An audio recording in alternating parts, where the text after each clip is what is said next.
നവകേരള ബസ്സിൽ കയറുവാൻ ജനങ്ങൾ ഭയപ്പെടുന്നത് എന്തുകൊണ്ട്? കേരളത്തിലെ ജനങ്ങൾ വിജയനും സിൽബന്ധികളായ റബ്ബർ സ്റ്റാമ്പ് മന്ത്രിമാർക്കും എന്ത് വിലയാണ് നൽകുന്നത് എന്നതിനുള്ള ഉത്തമ ഉദാഹരണമാണ് നവകേരള ബസിന്റെ ഇന്നത്തെ അവസ്ഥ. വലിയ കൊട്ടിഘോഷിച്ചാരംഭിച്ച നവകേരള ബസ് സർവീസ് യാത്രക്കാരില്ലാത്തതിനെ തുടർന്ന് തുടർച്ചയായി മുടങ്ങി. ഗരുഡ പ്രീമിയം ബസ്സായി കോഴിക്കോട് ബംഗളൂരു റൂട്ടിലായിരുന്നു ഈ ബസ് സർവീസ് നടത്തിയിരുന്നത്. ഇക്കഴിഞ്ഞ ചൊവ്വാഴ്ച മുതൽ ബസ് സർവീസ് നടത്തുന്നില്ല. കാരണം വെറും 5 പേർ മാത്രമാണ് ഈ ദിവസങ്ങളിൽ ടിക്കറ്റ് ബുക്ക് ചെയ്തത്. തിങ്കളാഴ്ച സർവീസ് നടത്തിയെങ്കിലും ചുരുങ്ങിയ യാത്രക്കാർ മാത്രമേ ഉണ്ടായിരുന്നുള്ളൂ. വെറും 14,000 രൂപയാണ് ബുധനാഴ്ചത്തെ ആകെയുള്ള വരുമാനം. ബുക്ക് ചെയ്യാതെ വഴിയിൽ നിന്ന് യാത്രക്കാർ കയറുമെന്ന് പ്രതീക്ഷിച്ചെങ്കിലും അതുണ്ടായില്ലെന്ന് KSRTC അധികൃതർ അറിയിച്ചു. കുറഞ്ഞത് 40,000 രൂപയെങ്കിലും വേണം ഇന്ധനത്തിനും ജീവനക്കാരുടെ ശമ്പളത്തിനും. ചുരുക്കി പറഞ്ഞാൽ ലക്ഷങ്ങളുടെ ബാധ്യതയാണ് ഈ നവകേരള ശകടം ഉണ്ടാക്കുന്നത്. ബസ് സർവീസ് തുടങ്ങിയ ശേഷം യാത്രക്കാർ ദിനംപ്രതി കുറഞ്ഞു വരികയാണ്. ബസ് സർവീസ് മുടങ്ങിയ ദിവസങ്ങളിൽ ടിക്കറ്റ് ബുക്ക് ചെയ്ത യാത്രക്കാരെ മറ്റ് ബസ്സുകളിൽ ബംഗളൂരുവിലേക്ക് അയച്ച് ജീവനക്കാർ ഒരുവിധം തടിതപ്പി. ഇക്കഴിഞ്ഞ മെയ് 5 മുതലാണ് കോഴിക്കോട് ബംഗളൂരു റൂട്ടിൽ ബസ് സർവീസ് ആരംഭിച്ചത്. നവകേരള സദസ്സിന്റെ ഭാഗമായി പിണറായി വിജയനും മന്ത്രിമാരും സഞ്ചരിച്ച ബസ്സായിരുന്നു ഇത്. വിജയൻ ഇരിക്കുവാനുണ്ടാക്കിയ കറങ്ങുന്ന കസേരയൊക്കെ പറിച്ചു കളഞ്ഞ് ആധുനിക രീതിയിൽ AC ഒക്കെ ഫിറ്റ് ചെയ്ത ബസ്സിൽ 26 പുഷ് ബാക്ക് സീറ്റുകളാണ് ഉണ്ടായിരുന്നത്. വിജയന് സ്റ്റെപ്പ് കയറുവാൻ ബുദ്ധിമുട്ടുള്ളത് കൊണ്ട് സ്വയം ഓപ്പറേറ്റ് ചെയ്യാവുന്ന തരത്തിലുള്ള ഹൈഡ്രോളിക് ലിഫ്റ്റും വണ്ടിയിൽ ക്രമീകരിച്ചിരുന്നു. മാത്രമല്ല ശുചിമുറി, wash basin, TV, music system, mobile charger തുടങ്ങിയ സംവിധാനങ്ങളെല്ലാം ഉണ്ട് ഈ ബസ്സിൽ. എന്നാൽ ഈ സംവിധാനങ്ങളും നിരക്കുമൊന്നും ആളുകളെ ആകർഷിച്ചില്ല എന്നതാണ് ഇപ്പോൾ വ്യക്തമാകുന്നത്. നവകേരള ബസ് കട്ടപ്പുറത്താകാതെ ഇനി സംരക്ഷിക്കേണ്ടുന്നത് KSRTCയുടെ മാത്രമല്ല സർക്കാരിൻ്റെ കൂടി അഭിമാന പ്രശ്നമായതുകൊണ്ട് റൂട്ട് മാറ്റി പിടിക്കുവാനാണ് പുതിയ പദ്ധതി. മരുമോന്റെ നാടായ കോഴിക്കോട്ട് നിന്ന് ബംഗളൂരു റൂട്ടിൽ ആയിരുന്നു ബസ് സർവീസ് നടത്തിയിരുന്നത്.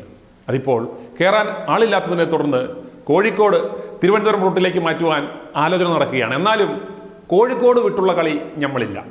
ഈ മാസം 1 മുതലുള്ള കണക്കെടുത്താൽ 7-ാം തീയതി മാത്രമാണ് ബസ്സിന് ചെലവ് കാശൊത്തത്. ആളില്ലാത്തതിനാൽ ബുധനും വ്യാഴവും ബസ് സർവീസ് നടത്തിയതുമില്ല. 2 ട്രിപ്പിലും യാത്രക്കാർ നിറഞ്ഞാൽ 62,000 രൂപ KSRTCക്ക് കിട്ടും. ഡീസലും ജീവനക്കാരുടെ ശമ്പളവും അടക്കം ഒരു തവണ ബസ്സിന് ചിലവ് 40,000-ഓളം രൂപയാണ്.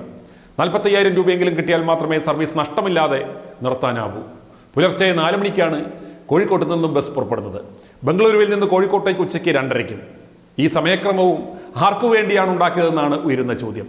കൊടുവള്ളിയിലെ കുഴലുകാർക്ക് വേണ്ടിയാണ് ഈ സർവീസ് നടത്തിയിരുന്നത് എന്നതായിരുന്നു ആദ്യമുണ്ടായ ആരോപണം. നവകേരള AC ബസ്സിലുള്ളത് പുഷ് ബാക്ക് സീറ്റുകളാണ്. നിരക്ക് 1,240 രൂപയും. ഓൺലൈനായി ബുക്ക് ചെയ്താൽ 1,256 രൂപ. സ്വകാര്യ AC വോൾവോ ബസ്സിൽ ഈ നിരക്കിൽ സ്ലീപ്പർ ബർത്ത് ലഭ്യമാകും. ഗരുഡ പ്രീമിയം ബസ് എന്ന പേരിലാണ് യാത്ര. സ്വിഫ്റ്റിന്റെ ഗരുഡ AC ബസ്സിന് 627 രൂപ മാത്രമാണ് നിരക്ക്. ഒരു ജനതയെ മുഴുവനും വഞ്ചിക്കുവാൻ ഒരു ആഡംബര ബസ്സും വാങ്ങി പ്രത്യേകം ഇരിപ്പിടങ്ങൾ ക്രമീകരിച്ച് 1 മാസക്കാലം ജനങ്ങളുടെ ശ്രദ്ധ ഈ പരിപാടിയിലേക്ക് മാറ്റി. പ്രതിഷേധിച്ചവരെ വഴിയിലിട്ട് തല്ലിച്ചതച്ചു. ശബരിമല എയർപോർട്ടുമായി ബന്ധപ്പെട്ട എല്ലാ നൂലാമാലകളും പരിഹരിച്ച് സർക്കാർ വിജ്ഞാപനം ഇറക്കിയതിനു ശേഷം മാത്രമാണ് ഇവറ്റകൾ തിരികെ എത്തിയത്. അതുവരെ ജനങ്ങളുടെ ശ്രദ്ധ മറയ്ക്കുവാനുള്ള ഒരു പരിപാടിയായിരുന്നു അന്ന് ഇവന്മാർ ടൂർ നടത്തി തിന്നു തൂറിയതല്ലാതെ വാഗ്ദാനം ചെയ്ത കാര്യങ്ങൾ ഒന്നുപോലും പാലിച്ചിട്ടില്ല.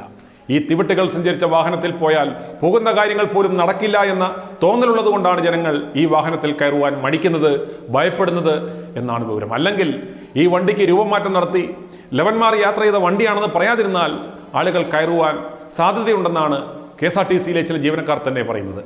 ഏതായാലും നവകേരള ബസ് കട്ടപ്പുറത്താകാതെ കുറെ കാലമെങ്കിലും ഓടിക്കേണ്ടുന്നത് അന്തം കമ്മികളുടെ മാത്രം ബാധ്യതയായി മാറിയിരിക്കുകയാണ്. i2i News, an eye for truth. i2i News subscribe ചെയ്തിട്ടില്ലാത്തവർ ഇപ്പോൾ തന്നെ സബ്സ്ക്രൈബ് ചെയ്യുക. നോട്ടിഫിക്കേഷൻ ലഭിക്കുവാൻ ബെൽ ബട്ടണും അമർത്തുക.